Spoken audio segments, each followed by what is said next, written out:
દાસ બાપા હતા. અને હવે સાંભળજો, 2 ડગલા હાલો ત્યાં દાતારી જોવા મળે. 2 ડગલા હાલો ને તો ધર્મ માટે મરી ફીટવા માટે જેને હાથમાં શમશેરું લઈ અને બાકા ઝીક બાકા ઝીક બાકા ઝીક આવા પાળિયા જોવા મળે. અને 2 ડગલા આગળ હાલો એટલે જે રામદેવજી મહારાજનો પાઠ છે એવા ધર્મના ઠેકાણા, આવા સંતો મહંતો ભગવાન ધારી જેને સનાતન ધર્મને ટકાવવા માટે પોતાના પ્રાણ આપી દીધા છે, જેને માળાના બેરખા ફેરવા છે. આ ભજનની ભૂમિ છે. કાયાને રાધા કીધી અને આતમનો કીધો ખાન, પછી ભૂલ્યો દેહનું ભાન થઈ દાસી ખેવાનો દાફડા. આ તો કાયાને રાધા કીધી અને આતમને કીધો ખાન. આવા જ સંતો, અને આવા સંતોની વાતો કરવા માટે હું આવ્યો છું. એટલે બધા ડિસિપ્લિન થી આમ ધીરજ મજા આવે ને આકલો પડકારો કરજો. આનંદ કરવા માટે આપણે મળ્યા છીએ, નહીં કે પો પાડી દેવા માટે. કહે મુફલિસ ખો ગયે કિતને તવંગર હો ગયે. કેટલા આવી ગયા મંચ માથે અને કેટલા અહીંથી આવીને વયા ગયા. મારું શું ગજું છે ગોપાલ? કહે મુફલિસ ખો ગયે કિતને તવંગર હો ગયે, જો મિલ ગયે માટી મેં તો દોનું બરાબર હો ગયે. આ તો આનંદ કરવાનો મોકો મળ્યો છે, આપણે આનંદ કરવો છે. ત્યારે મને આપણી ગૌરવવંતી ગુજરાતને યાદ કરવાનું મન થાય.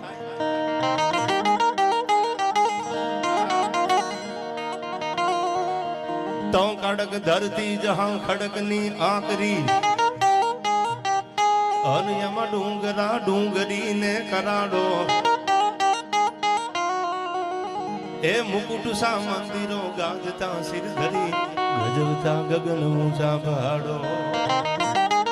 અન ગીર ગોરંભતી ગાય જે નેહમાં, આયા ગીર ગોરંભતી ગાય જે નેહમાં. અન ખળકતી દૂધની પિયુષ જરણી, હે ભલી ભારતી ભૌમની વધુ તને આવડી. ધન્ય હો ધન આ ગુર્જર ધરણી, તન ધન હો ધન ગુર્જર ધરણી. તમારા જેવા યુવાનોને જોઈને કવિએ કીધું, આ હૃદય ગૌરવ ભર્યા જન રુધિર થી ધબકતા, જેના હૈયામાં કઈ કરી લેવાની ભાવના હોય એવા યુવાનો માટે કવિ કીધું. હૃદય ગૌરવ ભર્યા જેના હૈયામાં ગૌરવ હોય. હું ઘણી વાર બોલ્યો છું, આજે કહી દઉં. આજનો યુવાન માયકાંગલો હોય, કોઈથી ગમે નહીં. ઘણાને એવું થતું હોય, બહુ ભણેલા ડિગ્રીઓ લીધી હોય, કેમ આવી વાતો કરે છે? સાહિત્યના 9 રસ એમાંનો એક વીરરસ છે. ધર્મને બચાવવા માટે વીરરસની જરૂર પડે છે. ધર્મને, સમાજને, જ્ઞાતિને, પોતાના વતનને, આ બધાયને બચાવવું હોય તો એમાં એક રસ, 9 રસમાંથી એક વીરરસ. સાહિત્યમાં બધાય રસ એમાં અલગ અલગ તમે લઈ લો તો એમાં વીરરસની જરૂર પડે. સ્વામી સચ્ચિદાનંદ એમ કહેતા, ગાંધીજી એવું કહેતા હતા કે અહિંસા પરમો ધર્મ, તો સ્વામી સચ્ચિદાનંદ એવું કહેતા હતા કે વીરતા પરમો ધર્મ. હમણાં પહેલગામમાં હુમલો થયો તો તમે બોર્ડર ઉપર કડતાળું વગાડોથી થોડા મૂકી દે આપણને ને. આ તો કહી દેવું પડે કે never compromise my self respect. ધર્મને બચાવવા માટે સોમનાથ તૂટ્યું, સોમનાથ ભંગાણું, ત્યારે આપણા સાધુ સંતો હાથમાં તરવારું લઈને નીકળી ગયા કે મારા ધર્મને બચાવવો છે, મારા મંદિરને બચાવવું છે.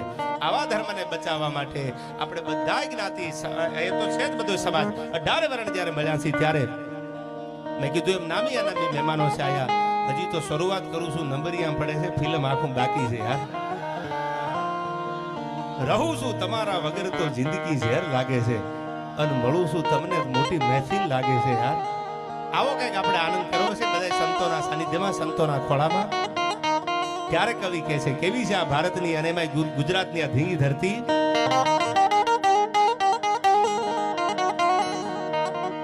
તો દિવ્ય દુર્ગા સમી ધેન જ્યાં નિપજતી, અન પ્રબળ નવ રથા જ્યાં જોધ પાકે. એ અજબ તાકાતના અશ્વ જ્યાં પર્વતે જમીની પીઠ કાપે. અન આજ પણ ઉભા છે અડીખમ પાળિયા, આજ પણ ઉભા ઈ અડીખમ પાળિયા. ઈ બધા વાટ જોઈ જુધની ગામ જાપે. એ ભલી ભારતી ભોમની બંધુ તને આવડી. ધન હો ધન આ ગુર્જર ધરણી, તન ધન હો ધન સૌરાષ્ટ્ર ધરણી.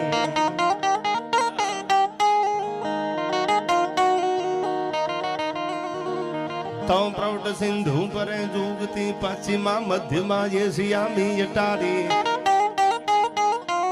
મારી હિંદ દેવી તણી કમર પર ચમકતી, કટારી.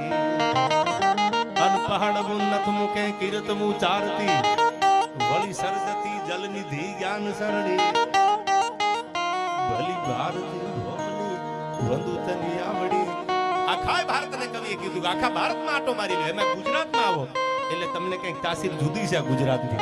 ભલી ભારતી ભોગની વંદુતની આવડી તન ધન્ય હો ધન્ય ગુજરાત ધરણી. આપણી ગુજરાતની ધરતી તો બલિદાનની ધરતી છે. ગુજરાતની ધરતી સમર્પણની ધરતી છે.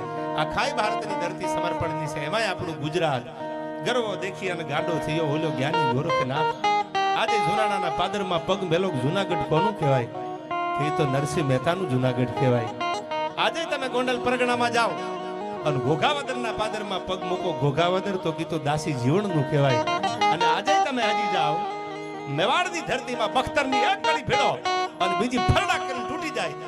આવા જ યોદ્ધાઓ જેને વિજય સ્તંભ થાપી દીધા એ મેવાડમાં જઈને પૂછો જેને કંઠી બંધાવી હતી, જેના ગુરુ હતા રોહિદાસ બાપા. હું ન ભૂલતો હોઉં તો જેટલું મને સાહિત્યનું નોલેજ છે એટલી વાત તમારી સામે કરું, નથી ખબર નહીં કરું આવી. પણ રોહિદાસ બાપુ જેના ગુરુ હતા એ મીરાબાઈને કોઈ પૂછો મેવાડમાં કે મીરા કોનું, આ મેવાડ કોનું કહેવાય, મેવાડમાં પૂછો તો એમ કે મેવાડ તો મીરાબાઈનું કહેવાય. આ સંતોના આશીર્વાદ, આ સંતોની પરંપરાને આને આવી ઉજળી વાતો કરવા જ્યારે આપણે મળ્યા છીએ ત્યારે મને યાદ આવે અરે તમારા તરફથી જે પણ પૈસાનો ઘોળ થવાનો છે, પૈસા હોય તો વાપરજો યાર, પડ્યા પડ્યા બેગ. હા હોય તો ન હોય તો કઈ આપણે ઉછીના કોઈના વ્યાજે નથી લેવાના, પણ ભગવાને આપ્યું હોય ન હોય તો નભે નહીં પૃથ્વી પાવરના. પણ ક્યાંક ભગવાન આપ્યો ને તમારા તરફથી જે પણ પૈસા આવવાના છે બધા મંદિરના સારા કામમાં વપરાવાના છે.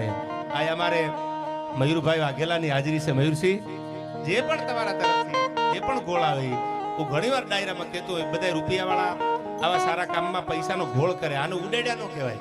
બહુ ભણેલા બહુ ડિગ્રીઓમાંથી ડિગ્રીઓ લીધી એમ કે આવા પૈસા એકચ્યુઅલી ના ઉડાડાય, આને ઉડાડ્યા કહેવાય નહીં. એ તો ગોળ કર્યા છે. પૈસા ક્યાંક ગૌ સેવામાં વપરાતા હોય, ક્યાંક મંદિરના મોટા જીર્ણોદ્ધાર માટે વપરાતા હોય, ક્યાંક ગન ક્ષેત્રમાં વપરાતા હોય. આને ગોળ કર્યો કહેવાય, આને ઉડાડ્યા ન કહેવાય. ઉડાડ્યા તો મુંબઈના બિયર બારમાં ઉડાડે એને ઉડાડ્યા કહેવાય યાર. અને પાછા એમાંય આવા હારા માણસો જે પૈસાનો ગોળ કરે ને ત્યાં પાછા ખૂણામાં બેઠા કૌરિયા વાતો કરે, એ બધા 2 નંબરના છે. અરે તમારી ભલી થાય, તમારી આગળ 8 નંબરના 9 નંબરના 10 નંબરના 12 નંબરના હોય તો વહી આવજો, લેતા આવજો. પણ જે સારું કરે છે ને બિરદાવજો, એનો વાંધો ઉપાડતા નહીં. આવડું મોટું આ કામ કર્યું એમાં ક્યાંક બેગ સતી રહી જાય તો એનું સારું બોલજો. આ બધા ઉભા છે વચ્ચે એની વિનંતી બેસી જાવ એટલે પાછળ વાળાને દેખાય યાર. અને થોડાક પૈસા સ્ટેજમાંથી રહેવા દીજો યાર, નશો છે આનો, માલ હે તો મોહબ્બત. તમે નવા બંડલની સ્મેલ લીજો, મજા આવશે યાર. અત્તરની જરૂર ન પડે, એ પૈસાનો પાવર છે.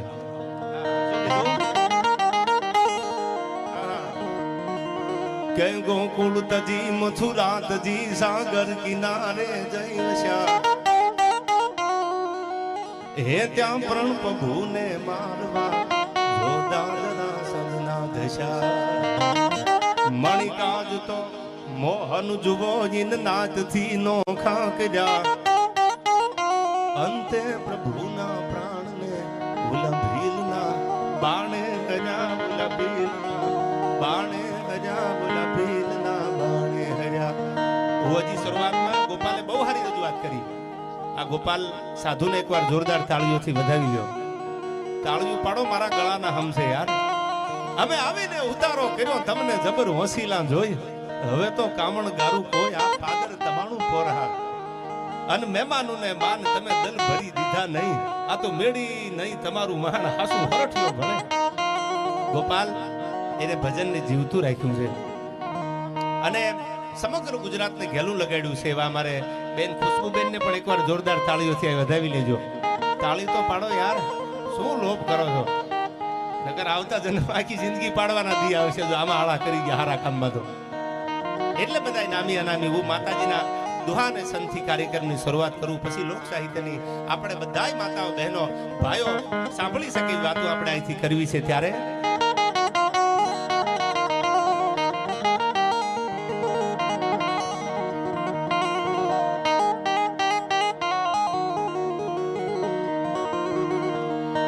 તો રઘુકુળ ભૂષણ રામનું ગાદી તણું મૂરત હશે, હે યજ્ઞા પિતાની પાળવા વિકટ વનમાં જઈ વસે અન ત્યાગી સુખો વૈભવ તણા અન સીતા વસી સહવાસમાં એ મારા દેશની આવી આર્ય રમણી છે ઇતિહાસમાં આવી અમર છે ઇતિહાસમાં આવી અમર છે ઇતિહાસમાં